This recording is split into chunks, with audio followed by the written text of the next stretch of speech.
Welcome to another deep dive with us. We're tackling something today, a topic that's super important for anyone who's, into global affairs, Yeah. but especially for those of you getting ready for the UPSC exams, Mm. especially if you're focusing on international relations. We're Absolutely. going deep into the consequences of climate change. Yeah, you're right. It's not just a headline. It's something that could really, reshape the whole world of international relations as we know it. And to wrap our heads around it, we're diving into this academic text Hmm. all about the political fallout of climate change. Right. Now, we're not going to get bogged down in that whole debate about whether or not it's real. The science is pretty clear at this point. Yeah.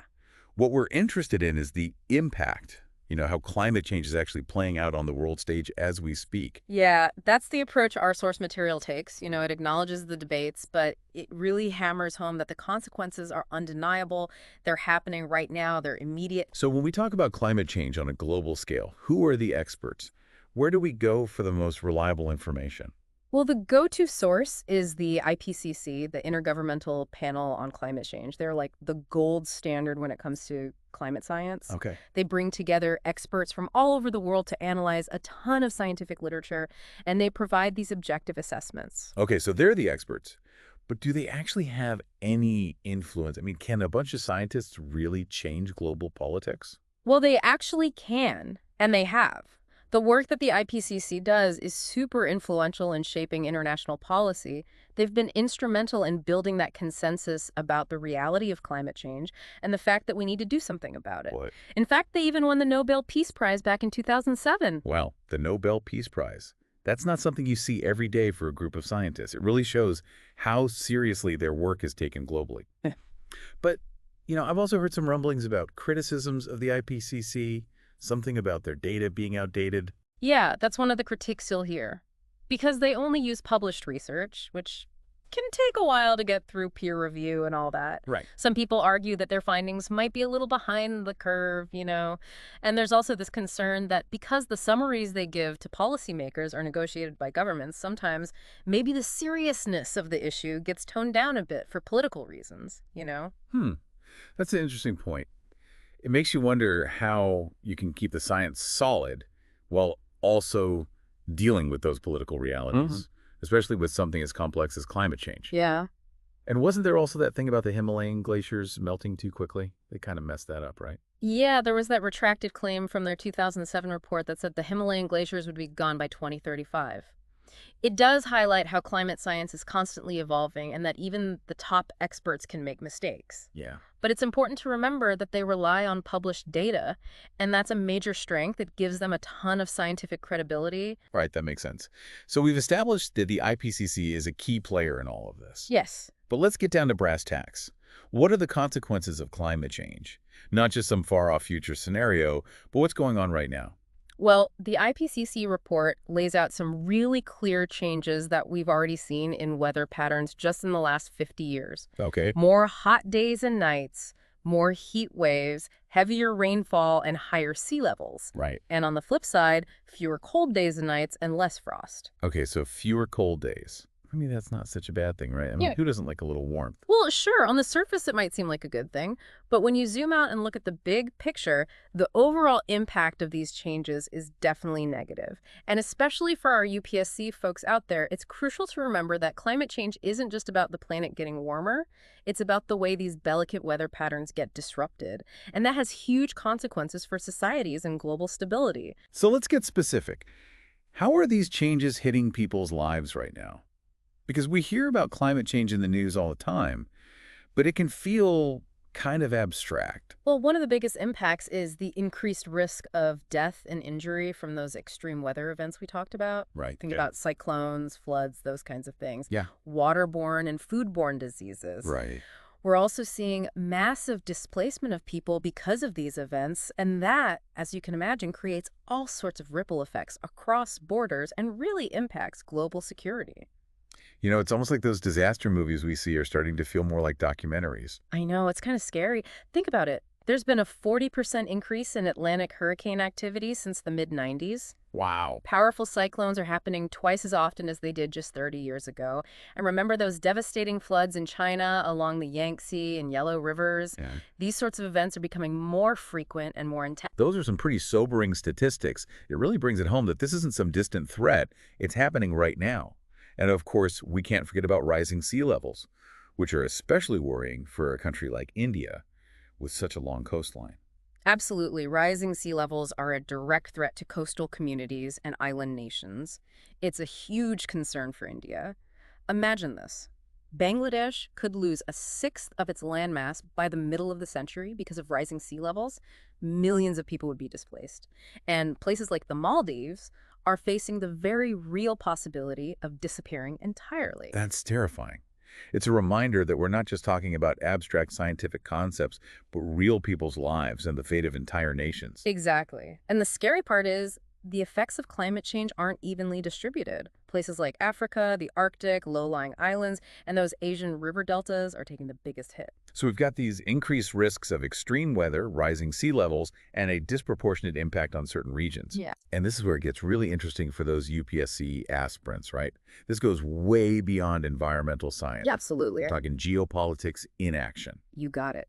And the consequences go way beyond these immediate impacts. We're talking about mass migration, potentially hundreds of millions of people displaced by 2050 because of water shortages, rising seas, and conflicts over resources that are becoming more scarce. And for anyone studying international relations, this is a key point. Climate-induced migration could become a major driver of global instability, political tensions, maybe even war. It's not just an environmental issue anymore. It's about security, it's about the economy, it's a humanitarian crisis. It's woven into every aspect of international relations. Exactly. And it has the potential to make existing inequalities within and between nations even worse. Imagine the pressure on resources, the fight for land and water, the potential for conflict as people are forced to move. This is where climate change and global security collide. So we're not just talking about a warmer planet, we're talking about a world that's more unstable and more unequal. And on top of all that, there's the economic fallout. That's a huge point, and it often gets overlooked. The economic consequences of climate change are massive. The Stern Review, remember that? Yeah. Well, it highlighted how climate change could really disrupt economic activity. We could see a 20% reduction in global GDP if we don't take action. And for developing countries, which are already dealing with so many economic challenges, that kind of shock could be absolutely devastating. This is why understanding the economic side of climate change is so important, especially for those getting ready for the UPSC exams. I completely agree. The economic implications are vast, and they tie directly into issues of development, poverty, and global inequality. Okay, so we've painted a pretty bleak picture so far. Yeah. But what about those doomsday scenarios we hear about? You know, the ones that make for those dramatic headlines. Yes. Those. Well, one that gets a lot of attention is the disappearance of those polar ice caps. See, ice reflects sunlight, which helps keep the planet cool.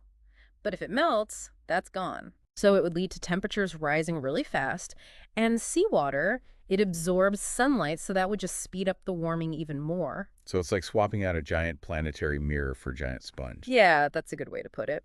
And then there's that melting permafrost, which could release huge amounts of greenhouse gases, further amplifying global warming. And then, of course, there's the classic, the Gulf Stream shutting down because of all that fresh water pouring in from the melting Arctic ice, plunging Europe into a deep freeze. Kind of like that movie, The Day After Tomorrow. I remember watching that and thinking, whoa, things went south fast. But I thought some of those scenarios, especially the Gulf Stream shutting down, were considered a little far-fetched. Yeah, there's a lot of debate around those more extreme scenarios. The IPCC considers a complete shutdown of the Gulf Stream in this century very unlikely. Okay. Less than a 10% chance. Okay. But even if the likelihood is small, the potential consequences are so huge that we can't ignore them. This is where risk assessment becomes crucial for policymakers. Makes sense. It's like you don't expect your house to burn down, but you still get fire insurance just in case. Exactly. When the stakes are this high, even those low probability events have to be considered, especially when we're talking about the future of entire nations and the well-being of billions of people. Wow, we've covered a lot of ground already. Yeah. But this is really just the tip of the iceberg. So to speak. We're just getting started. Yeah. Welcome back, everyone. Before the break, we were talking about those extreme scenarios. Yeah. And, you know, it's a good reminder that even though we can't be sure exactly how climate change is going to play out, Right. the possibility of some serious consequences is definitely there. Right. And even if some of those worst case scenarios don't happen, Yeah, the impacts we're already seeing are definitely big enough to pay attention to. right. We've got extreme weather, rising sea levels, mass migration, economic instability. It's a lot. It is, yeah. Kind of a scary picture. Yeah, it is, but I think understanding the problem fully is the only way we're going to find solutions. And that brings us back to the IPCC. Okay, so they're the experts on the problems, but do they have anything to say about the solutions? Do they give us any recommendations? Well, their main role is to just provide those objective scientific assessments. Yeah. They don't really tell us what policies to make, Right. but the reports always say that we need a two-pronged approach: Okay. mitigation and adaptation. All right, let's break those down. Mitigation and adaptation. Okay. For our listeners who are new to these ideas, can you explain the difference? Sure. So mitigation is all about reducing greenhouse gas emissions and, tackling the root cause of climate change. Okay. So that means switching to renewable energy sources, being more energy efficient, protecting our forests, which act as carbon sinks. Okay, so if climate change is like a leaky faucet, mitigation is like fixing the leak itself. That's a great analogy. Adaptation, on the other hand, focuses on adjusting to the changes that are happening and getting ready for future impacts. So it's like dealing with the water that's already spilled. This could mean building seawalls to protect coastal communities, developing crops that can handle droughts, and improving early warning systems for extreme weather. Okay, so mitigation is about preventing more damage, and adaptation is learning to live with the changes that are already happening. Exactly. And we need both. We got to do everything we can to cut those emissions, but we also need to prepare for the impacts that are already baked in, especially in those vulnerable regions like low-lying coastal areas and places that are prone to drought. That makes sense. But here's the thing. Climate change is a global problem, Yeah, so it needs a global solution. And that means countries working together, right? you got it. We need countries to work together to set ambitious targets for cutting emissions, to share technology, and to help developing nations financially, especially those that are most vulnerable to climate change. That sounds great in theory. But, I mean, realistically, is it even possible to get every country to agree on something as complex as climate change, with all the economic and political baggage that comes with it? It's definitely a tough task. There are a lot of competing interests and different points of view. You've Yeah. got developed nations who are the ones who have historically contributed the most to these greenhouse gas emissions. Right. They're facing pressure to take the lead on cutting emissions. And then you've got developing nations who are saying, hey, we need to grow our economies, even if it means our emissions go up in the short term. It's a tough situation. How do we balance those needs and still make sure everyone has a sustainable future? That's one of the biggest challenges in international relations today. It is, and it brings up some tough questions about responsibility, fairness, and who bears the costs and benefits of climate action. There's just some key themes for our UPSC folks to think about. How do we navigate these really complex negotiations? How do we make sure that the responsibility for climate action is shared fairly? There are no easy answers here. Okay, so let's talk about some of the players and the mechanisms in this global effort to address climate change. Okay. We've got the United Nations Framework Convention on Climate Change, UNFCCC, Right. which is kind of like the big umbrella for international climate talks. Right. It lays the groundwork. Yeah, it's the framework for everything else. Exactly. And under that, we've got things like the Kyoto Protocol and the more recent Paris Agreement, which tried to set those binding emission reduction targets. Yes. But the Kyoto Protocol, while it was groundbreaking in a lot of ways, it ran into some issues, right? Like the U.S. never even signed on. Yeah. And big developing countries like China and India didn't have binding targets. Right. You're absolutely right. The Kyoto Protocol had its limitations. Yeah. And so the Paris Agreement, which came in 2015, tried to fix some of those problems by getting commitments from everyone, both developed and developing countries. That was a big shift towards a more inclusive approach. Okay. But even the Paris Agreement has had its own problems, hasn't it? Some countries, even the U.S. for a while there, Yeah. pulled out, which obviously created a lot of uncertainty and setbacks. Yeah, the U.S. pulling out under Trump was definitely a big blow. Right. But it's important to remember that they rejoined under Biden, Right. which shows a renewed commitment to working together on climate. Okay, that's good. Yeah. But even with all these agreements, the real challenge is making them actually happen. Yeah. How do we take those commitments and turn them into concrete action? How do we make sure countries actually hit their targets? Yeah. Those are the questions that policymakers are wrestling with all over the world. Absolutely. It needs a multi-pronged approach, Yeah. Governments need to have strong policies and regulations. Right. Businesses need to invest in cleaner technologies. And individuals need to make changes in their own lives to reduce their carbon footprint. Yeah, it's all of us. It's a collective effort. It involves everyone. And for our UPSC folks out there, understanding these international agreements, their strengths, their weaknesses, and the whole game of global climate negotiations, that's essential knowledge. It is. And it's not just about memorizing facts and figures. It's about really getting the motivations and interests of different countries, the challenges of getting everyone on board, and how we can actually build a sustainable future. It's about making those connections between environmental science, economics, politics, and even social justice. And that's what makes it so interesting, right? It's not just climate change in a bubble. Right. It's about how it connects to every other big issue we face. Exactly. It's about how we as a global community can navigate these complex problems and create a world that's both prosperous and sustainable. Absolutely. And that leads us to a really important question. Given all the potential consequences of climate change, the difficulties of global cooperation, and the need for both mitigation and adaptation, what can we as individuals do to make a difference? Yeah, that's a great question, and one we'll explore more after a short break. Stay tuned as we continue our deep dive into the consequences of climate change.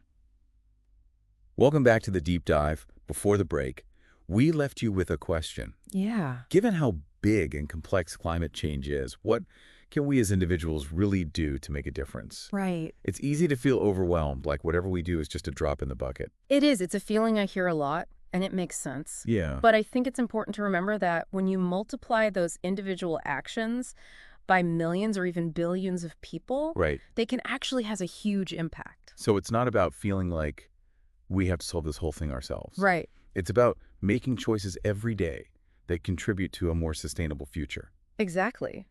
And there's so much we can do as individuals. We can cut down on our carbon footprint by driving less, flying less, using energy more wisely. We can be smarter about what we buy, choosing sustainable and ethically sourced products. And we can support those businesses and organizations that are really committed to the environment. And let's not forget about getting involved politically. Right. Voting for candidates who care about climate action, pushing for stronger environmental policies, and holding our elected officials accountable, that can make a real difference. Absolutely. What we do as individuals can create this ripple effect. Yeah. It influences those around us, our communities, and ultimately the systems that are contributing to climate change. I love that, the ripple effect. It's a good reminder that we're not helpless Yeah, in the face of this challenge. we're not. And for our UPSC folks, this link between individual action and systemic change, that's a crucial concept to get.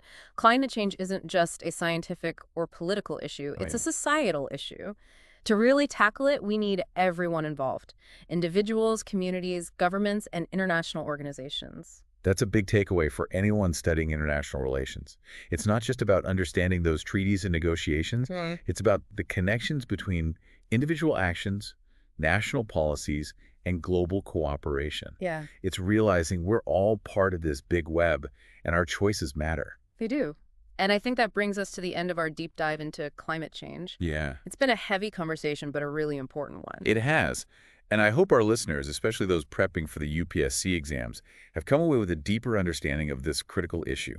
We've covered a lot, from the science of climate change to its impacts. Yeah. We've talked about those challenges of international cooperation, those global climate negotiations, and what individuals can do. And how climate change intersects with global relations, geopolitics, economics, and social justice. It's something that affects all of us, Right. no matter who we are or what we do. Because in the end, we share this one planet, and we all have a stake in its future. Absolutely. And as we wrap up, I want to leave our listeners with one final thought. Climate change is a huge challenge, but it's not impossible to overcome. We have the knowledge, the technology, and the ability to address this crisis and build a more sustainable future. It won't be easy, but it's something we have to do. So let's stay informed, let's stay engaged, and keep those ripples of positive action going. Yeah. And before we go, don't forget to like and subscribe to The Deep Dive for more deep dives into the issues that shape our world. Until next time, keep exploring.